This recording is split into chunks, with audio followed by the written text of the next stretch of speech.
কোথায় গেল?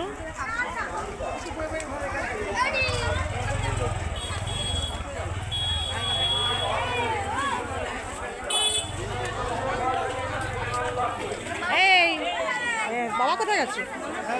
বাবা কই? হ্যাঁ